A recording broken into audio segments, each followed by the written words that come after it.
আপনার জন্য এবারের প্রশ্ন যে ধরেন একজন লোকের স্বপ্নদোষ হয়েছে দিনের বেলায় আর রোজা থাকা অবস্থায়, এতে করে কি তার রোজা ভেঙে যাবে নাকি এটার অনুমতি আছে?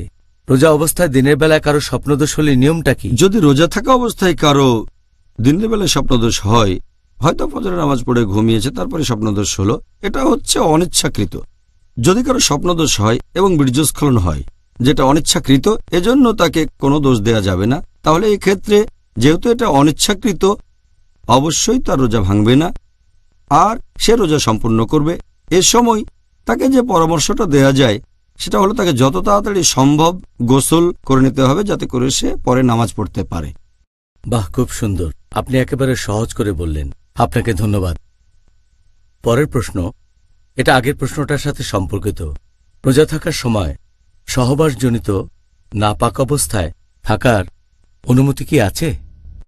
একজন মানুষ সহবাসজনিত নাপাক অবস্থায় থাকতে পারে কি না, এটা ডিপেন্ড করে যদি এ সময়ে রোজা ভাঙার মতো কোনো কাজ সে না করে। যেমন ধরেন, এটা আছে আমাদের নবী সাল্লাল্লাহু আলাইহি ওয়াসাল্লামের একটা হাদিসে বলা হয়েছে, সহিহ মুসলিমে খণ্ড নম্বর 2 হাদিস নম্বর 2453। এখানে বলা হয়েছে যে উম্মে সালমা রাদিয়াল্লাহু আনহা, আমাদের নবীর স্ত্রী, তিনি বলেছেন যে আমাদের নবী যখন ঘুম থেকে উঠলেন তখন সহবাসজনিত নাপাক অবস্থায় ছিলেন। সহবাসজনিত নাপাক কিন্তু রোজা ছিলেন। তারপর তিনি গোসল করলেন এবং রোজাও রাখলেন।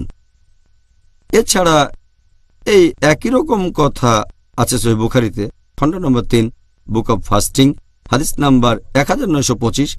এই হাদিসও বর্ণনা দিয়েছেন নবীর স্ত্রী উম্মে সালমা রাদিয়াল্লাহু আনহা এবং হযরত আয়েশা রাদিয়াল্লাহু আনহা। তারা দুজনে নবীর স্ত্রী।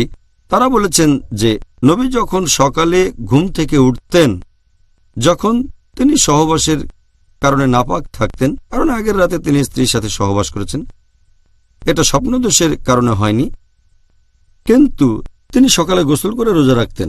এই রোজা তিনি কখনোই পরে রাখতেন না। এটাই প্রমাণ করে যে জানাবা অবস্থায় থাকা সহবাসজনিত অপবিত্রতা, সহবাসজনিত নাপাক, এতে রোজা ভেঙে যায় না। যদি এই সময়কার স্বপ্নদোষ হয় তাহলেও তার রোজা ভাঙবে না। শুধু একটা ব্যাপার খেয়াল রাখতে হবে, এই অবস্থায় যত তাড়াতাড়ি সম্ভব গোসল করে নিতে হবে। যদি সকালে ঘুম ভাঙে ভোর হওয়ার পরে, আর যদি সহবাসজনিত অপবিত্রতা থাকে তখন তাড়াতাড়ি গোসল করে নিতে হবে, যাতে করে ফজরের নামাজটা আদায় করা যায়।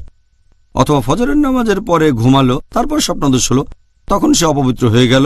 এই অবস্থায় তাকে দুপুরের আগে গোসল করে নিতে হবে, যাতে করে জোহরের নামাজটা পড়া যায় ফরজ গোসল করার পরে। আচ্ছা, আশা করি দর্শকদের কাছেও এই বিষয়টা পরিষ্কার হয়েছে। আর একইভাবে যদি রজস্রাব হয় কোনো মহিলার, কারো রজস্রাব হলে এবং রজস্রাব যদি ফজরের ঠিক আগে বন্ধ হয়ে যায়, সে যদি দেরি করে গোসল করে, হয়তো তখন ভোর হয়ে গেছে, আর যদি গোসল করে ফজরের নামাজের ঠিক আগে, এতেও কোনো সমস্যা নেই। খুব সুন্দর, আপনাকে অনেক ধন্যবাদ।